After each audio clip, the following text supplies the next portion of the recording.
So we are discussing about hypertension in which मैंने आपको बताया था कि इंक्रीज ब्लड प्रेशर होता है इसमें, ओके।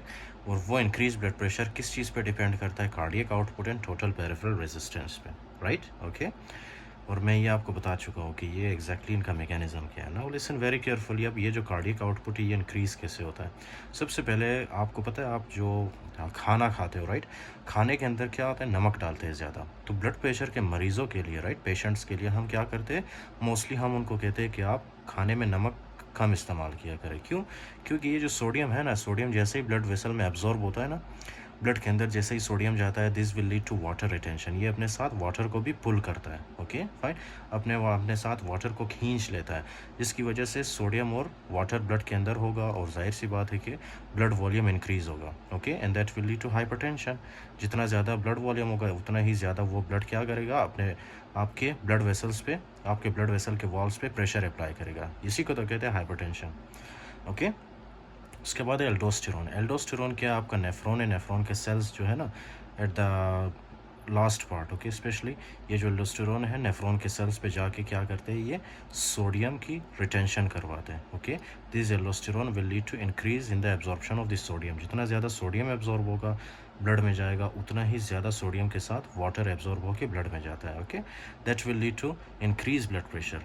उसके बाद है ANP, एट्रियल नाइट्रोयूरेटिक पेप्टाइड। अगर इनकी डेफिशिएंसी हो so that will also lead to hypertension, okay.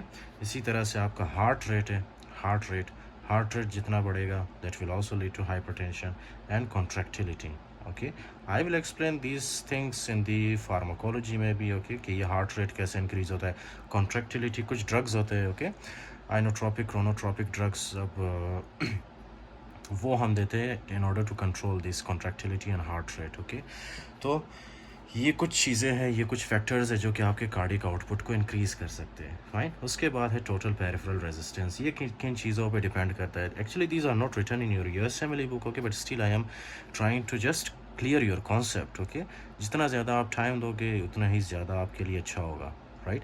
अब ये जो डायस्टोलिक ब्लड प्रेशर है ये किन चीज़ों पे डिपेंड करता है? First of all you need to understand one thing, okay, कि हमारा जो टोटल पेरिफेरल रेजिस्टेंस है, okay, first of all there is like angiotensin 2, fine. Angiotensin 2 अगर आपके बॉडी के अंदर ज़्यादा होगा so that will lead to vasoconstriction. Vasoconstriction जब होता है तो टोटल पेरिफेरल रेजिस्टेंस बढ़ जाता है, okay fine. So angiotensin 2 we have. आपको पता है ना, एंजियोटेंसिन 2 जब ज़्यादा होता है बॉडी के अंदर, this will lead to what thing? Total peripheral resistance को ज़्यादा करता है, जिसकी वजह से डायस्टोलिक ब्लड प्रेशर ज़्यादा होता है। इसी तरह हम क्या करते हैं, इन पेशेंट्स को हम क्या देते हैं आपको पता होगा, इनको हम देते हैं S inhibitors, okay, angiotensin converting enzyme inhibitors देते हैं, या तो फिर angiotensin receptor blockers, okay fine, angiotensin receptor blockers, जैसे कि कैप्टोप्रिल, एनारोप्रिल, राइट, आर्बिसार्टन, लोसार्टन, इस तरह से ड्रग्स देते हैं। वो ड्रग्स क्या करते हैं? बेसिकली टोटल पेरिफेरल रेजिस्टेंस को कम करते हैं, जिसकी वजह से डायस्टोलिक ब्लड प्रेशर कम होता है आपकी बॉडी के अंदर, फाइन। तो ये एक रीज़न ये है कि एंजियोटेंसिन 2 जब ज़्यादा होता है बॉडी के अंदर that will lead to diastolic pressure, okay, diastolic blood pressure इससे क्या होता है? ज़्यादा हो जाता है। एक तो ये आपके पास, दूसरा आपके पास है कुछ कैटाकोलामीन्स। कैटाकोलामीन्स का तो आपको पता ही होगा। कैटाकोलामीन्स हमारे पास क्या है? Catecholamines are the, for example, dopamine, we have the epinephrine, okay, epinephrine, we have the norepinephrine। ये जितने भी है आपके पास ये तीनों, they are called as the catecholamines, right. क्यू के अंदर, इनके अंदर जो है कैटाकोल रिंग होता है, fine. So that is why we call it catecholamines. इसी तरह से जितना आपके बॉडी के अंदर ये चीज़ें होती है, इसी तरह से आपके बॉडी के अंदर कुछ और भी वेजोडाइलेटरी सब्सटेंसेस भी रिलीज़ होते हैं, ओके, जैसे कि आपके पास है नाइट्रिक ऑक्साइड, उसके अलावा है आपके पास प्रोस्टाग्लैंडिन, ओके फाइन। इसी तरह आपके बॉडी के अंदर है ब्रेडिकाइनिन, ओके।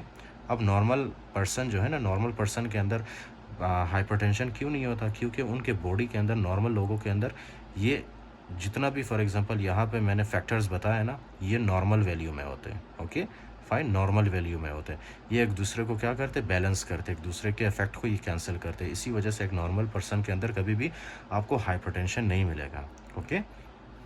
तो ये जो हाइपरटेंशन है आपके पास, या तो ये क्या होता है, let me explain for you. ये हाइपरटेंशन जो है आपके पास, these hypertension, okay, either these will be primary hypertension, okay, primary hypertension, या तो फिर ये हो सकता है आपके पास सेकेंडरी हाइपरटेंशन, राइट।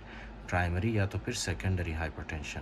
अब जाहिर सी बात है प्राइमरी हाइपरटेंशन में क्या होता है, प्राइमरी हाइपरटेंशन का दूसरा नाम है एसेंशियल और इडियोपैथिक हाइपरटेंशन, राइट।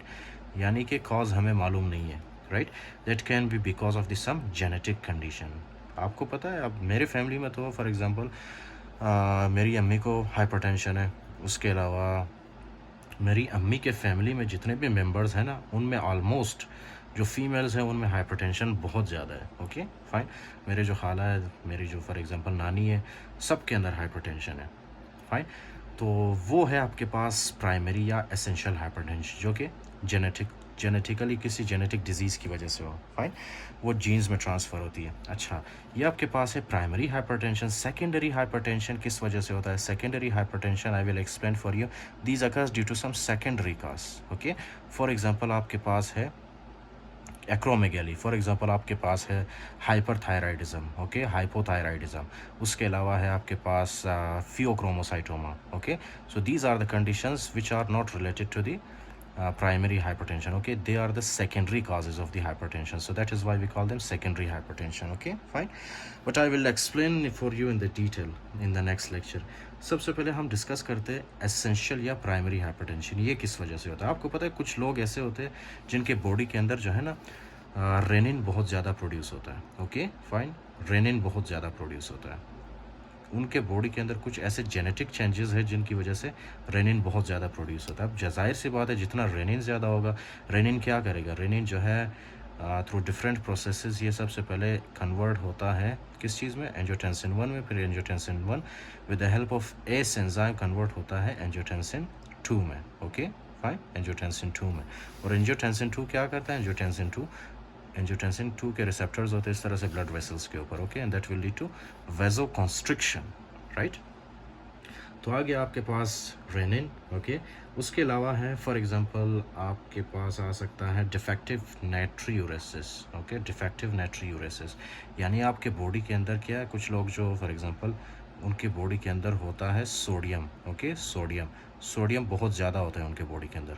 ओके, और वो सोडियम को किडनीज़ के थ्रू एक्सक्रीट नहीं कर पाते। जो जितना ज़्यादा सोडियम होगा, सोडियम क्या करेगा? वाटर को अपने साथ खींचेगा, जिसकी वजह से ब्लड वॉल्यूम ज़्यादा होता है और that will lead to primary hypertension. Fine.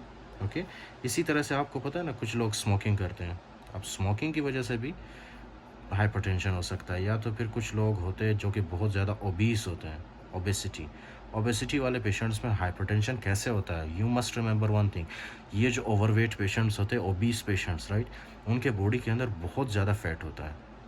अब आपको मैं एक बात बताता हूँ, अगर आपके बॉडी के अंदर 1 kg वेट ज़्यादा होता है ना, more than normal 1 kg weight ज़्यादा होने की वजह से आपके बॉडी के अंदर 2000 किलोमीटर के कैपिलरीज ज़्यादा हो सकते हैं। ओके, 2000 किलोमीटर कैपिलरीज ज़्यादा होता है। अब वो जो 2000 किलोमीटर कैपिलरीज है ना आपके बॉडी के अंदर, उन सब को ब्लड चाहिए होता है, राइट, उन सब को ब्लड चाहिए होता है। तो जाहिर सी बात है इन सब को ब्लड सप्लाई करने के लिए हमारे हार्ट को ज़्यादा काम करना पड़ता है, जिसकी वजह से कार्डियक आउटपुट ज़्यादा हो जाता है। Okay, and that will lead to increase systolic blood pressure, right. तो आप अगर ओबीस हो, so you need to take care of yourself, you need to reduce your weight, because obesity is the it is very bad. Okay, ये जो है हमारे पास क्या, ओबेसिटी, ये डिफरेंट डिजीज़ कर सकता है हमारे बॉडी के अंदर। One of them is hypertension and I explain for you the mechanism. कुछ लोग पता है आपको, वो अल्कोहल बहुत ज़्यादा पीते हैं। अल्कोहल अब आप जब ज़्यादा पियोगे तो जाहिर सी बात है that will also lead to the hypertension, right. उसके बाद है हमारे पास कुछ secondary causes. I will explain in the next video this, okay?